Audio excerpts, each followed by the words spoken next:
السلام علیکم۔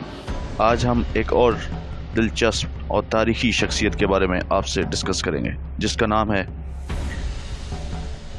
ولادیمیر ایلچ اولینوف، جو آج اپنے فرضی نام لینن سے زیادہ جانا جاتا ہے۔ یہ سیاسی رہنما روس میں اشتمالیت کے قیام کا اصل ذمہ دار تھا۔ وہ مارکس کے نظریات اور اس کے فلسفی پر پرخلوص چیلا تھا۔ لینن نے وہی حکمت عملی اپنائی جس نے مارکس کی حمایت کی تھی۔ لینن کے بنائے ہوئے اشتمالی نظام کے دنیا کے مختلف خطوں میں فروغ کے بعد یا اس کے باعث وہ تاریخ کے مؤثر ترین افراد کی صف میں کھڑا ہوتا ہے۔ 1870 میں لینن روس کے قصبے سیمبرگ، جسے آج اس کے اولینوف کے نام سے جانا جاتا ہے، میں پیدا ہوا۔ اس کا باپ ایک وفادار سرکاری ملازم تھا، تاہم اس کا بڑا بھائی الیگزینڈر، جو ایک نوجوانی انقلابی تھا جسے زار کو قتل کرنے کی سازش ملوث ہونے کی صورت میں مجرم قرار کیا اور دار پر لٹکا دیا گیا۔ 23 برس کی عمر میں لینن خود ایک جوش مارکسی بن گیا۔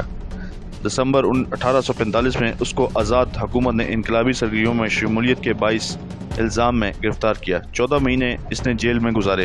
اس کے بعد اسے سائبیریا میں جلا وطن کر دیا گیا۔ سائبیریا میں اپنے 3 سالہ قیام کے دوران گو یہاں رہنا اسے ناگوار خاطر نہ ہوتا۔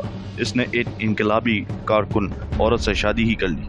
تب اس نے اپنی کتاب روس میں سرمایہ داری کا فروغ لکھی۔ جنوری 1900 میں اس کی سزا پوری ہوئی۔ چند سال بعد اس نے فرانس کا دورہ کیا، پھر مغربی یورپ کا سفر کیا۔ اس نے اگلے 17 برس ایک پیشہ ور انقلابی کی حیثیت سے کام کرتے گزارے۔ جب روسی سماجی جمہوریت کی محنت کشوں کی تنظیم، جس کا وہ ایک رکن تھا، جو 2 حصوں میں منقسم ہو گئی، لینن باشفیک حصہ کا رہنما بن گیا۔ جنگ عظیم اول نے لینن کو ایک سنہری موقع دیا۔ جنگ روس کے لیے ایک فوجی اور معاشی تباہی ثابت ہوئی، جس نے سارے زار نظام میں عدم اعتمادی میں شدید اضافہ کیا۔ مارچ 1917 میں زار حکومت کا تختہ الٹ دیا گیا۔ تب یوں ہی معلوم ہوا کہ اب روس میں جمہوری حکومت آئے گی۔ زار کے زوال کی خبر پا کر لینن فوراً روس واپس آ گیا۔ وہاں پہنچنے پر اس نے دیکھا کہ جمہوری تنظیموں نے اگرچہ ایک عارضی حکومت قائم کر لی تھی، لیکن اس کے پاس طاقت نہیں تھی۔ یہ مربوط اشتمالی تنظیم کے لیے اقتدار پر قابض کرنے کا سنہری موقع تھا۔ اس نے بالشویک کے اراکین کو قائل کیا اور وہ فوری طور پر اس عارضی حکومت کو ہٹا کر اسے ایک اشتراکی حکومت سے بدل دے۔ جولائی میں ایسی کاوش کامیاب نہ ہوئی۔ لینن کو روپوش ہونا پڑا۔ نومبر 1917 میں دوسری بار کوشش کی گئی، جو کامیاب ہوئی اور لینن نئی ریاست کا سربراہ بن گیا۔ ریاستی سربراہ کی حیثیت سے لینن کا کردار شفاف تو نہیں تھا، مگر تحکمانہ تھا۔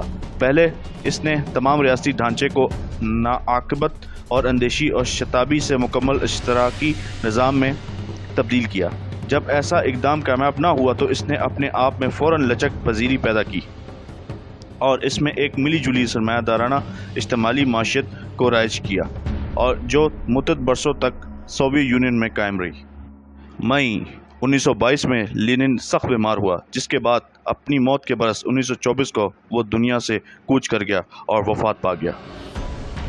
اس کی موت کے بعد اس کی لاش کو حنوط کر کے محفوظ کر لیا گیا اور اسے ماسکو میں ریڈ اسکوائر کے عجائب گھر میں سجا دیا گیا۔ یہ تھی لینن کی کہانی۔ لینن کی بنیادی اہمیت ایک فعال انسان کی حیثیت سے بنتی ہے۔ اس نے بالشویکوں کو روس میں اقتدار دلایا اور اس طور دنیا میں اولین اشتمالی حکومت قائم کی۔ اس نے کارل مارکس کی نظریات کو اپنایا اور ان کا اپنی عملی سیاست حکمت عملی کے سلوک میں اطلاق کیا۔ اس اولین حکومت کا قیام جدید تاریخ میں ایک اہم موڑ ثابت ہوا۔ 1917 سے 1979 تک اشتمالی اقتدار دنیا بھر میں پھیلا۔ ایک دور میں ایک تہائی دنیا اشتمالی اقتدار اور ایرا میں شامل تھی۔